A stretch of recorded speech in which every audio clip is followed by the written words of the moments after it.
Good morning, master traders and money magnets. It's time to attract some more money to us this week. First and foremost, thank you, Lord, for all the money me and my YouTube viewers and Discord members are going to make this week. It's going to be, it already is spectacular. All right, the money's already ours. We just got to go get it today and the rest of this week. It's going to be amazing. Now, you guys with Uncle Charters, if you are, hit that like button. We about to kick some market makers' ass. Guys, we got to talk about this chart, though. It's awesome as it is that we woke up this morning. We got another opportunity to live our dreams. Pursuit of happiness, baby. We got to talk about this. SPY's in breakout mode. All right, we had this downtrend line since February 20th. I had 4 touches of this trend line. We had the breakout on last Thursday. And then what happened? What happened? Well, I tell you this, critical resistant since February became support for the first time. Can you guys see that? I'm making it bigger for you guys. Can you guys see that? You guys see we broke out Thursday?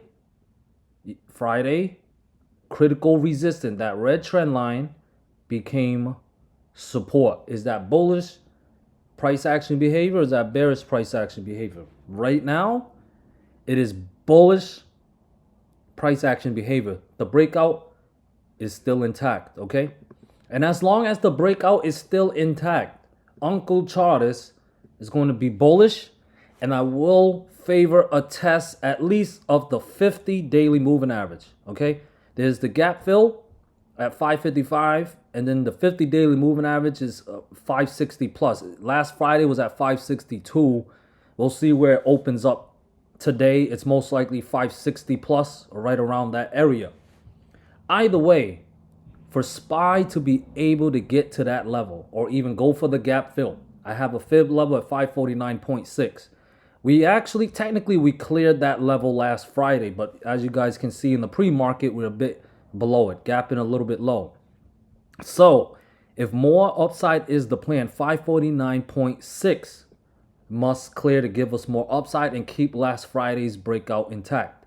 551, 552.5, 554. The fib level at 555.4, which is also gap fill, would be in play. And if 555.4 can clear, I have a fib level at 560. I also think we can go test the 50 daily moving average. All right. Now, if we recapture the 50 daily moving average, that would be very bullish, and that will put the 200 daily moving average in play, which is around 573 as of last Friday. Right now, I'd say it's 570 plus, okay? All those levels are only possible if we can clear 549.6, 551, and 552.5 to get us going up, all right? That's the bull case scenario. Now, we are sheep style traders. We must always be ready for both case scenarios, ready for anything. So if the plan is to be bearish today, obviously the fib level at 549.6 must hold as resistance. That would invalidate Friday's breakout.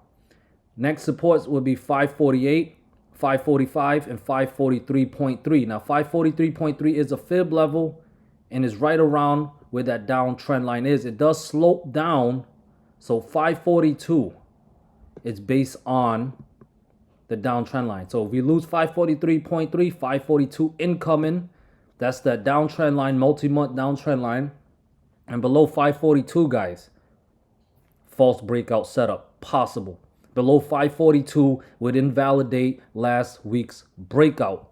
Below 542 is when I would feel comfortable calling a top and switching back to bearish, because not every false breakout put in the top, but every top started with a false breakout.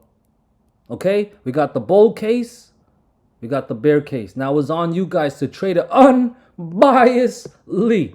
Moving on to triple Q, can we hit that 50 daily moving average? It's around 480, guys. If that is the plan, well, I do have, let me see, I do have the next support level at 472, fib level, well, resistance level, excuse me. So 472 can clear, 473.5, 475, and 477 would be in play with 480 above. Above 480, we recapture the 50 daily moving average, and that would be bullish. There's a gap, in my opinion, there's a gap around 484 that has not been filled yet. All right, so could go for the gap fill. Now, if the plan is to be bearish, then 470, 468, and especially the fib level at 466.4 must fail as support. If those levels fail, I would switch back to bearish and favor some more downside. We do have a gap all the way down around 444, so could go fill that gap fill, but we need to break down those support levels first. 470, 468, and 466.4. NVDA with the beautiful bounce recaptured the 20 daily moving average last Thursday and showed follow through Friday. Can we hit that 50 daily moving average? If the answer is yes, we need to clear 110 and 112 to go put the 50 daily moving average at 115 or higher in play, possibly higher. Okay? Now, if we're below 110, I have the next support level, fib level at 108.6. If it's pullback time, then we got to break down 108.6 to put 107 and 105 in play. Below 105 puts us back below the 20 daily moving average and gives bears back control of momentum. That would be bearish. Okay, guys? Tesla got the breakout. We had this downtrend line since December of last year, actually. Had about 3 touches, or if you count the breakout, that's technically the 4th touch, but the 4th touch was a breakout. Okay? So, if this breakout is to show follow through, resistance at 290 and 292 must clear. Okay?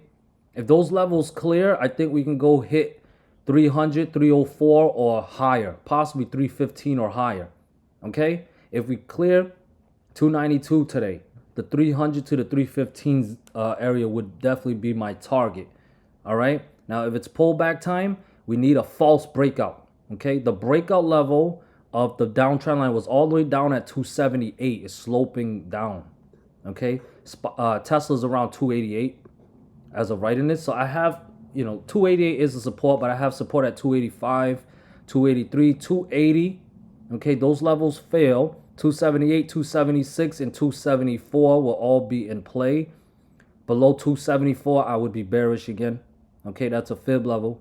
And it also puts us back below the downtrend line, invalidating last week's breakout.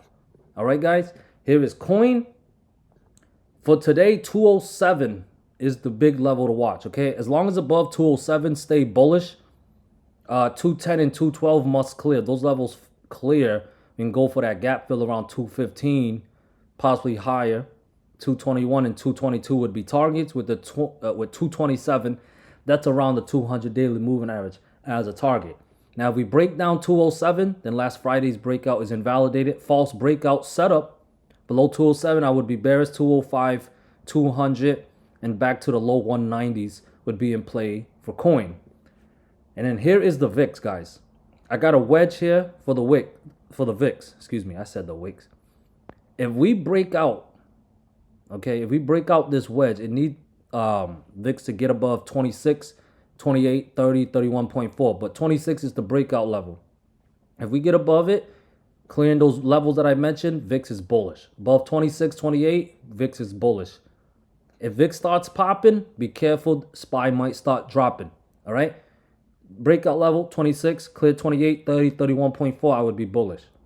Now, we're below 26. Okay, if we're below 26, I have next support at 24.5 and 23. Those levels fail. There's a good chance we drop all the way down to 19.5, the bottom of the wedge. And if we start dropping, that's bearish. Good chance the SPY stays bullish.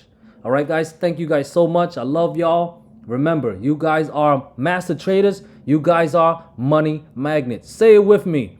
I am a master trader. I am a money magnet. My best trading days are still ahead of me. Rewind that back. Say it 5 more times. I love you guys. Peace.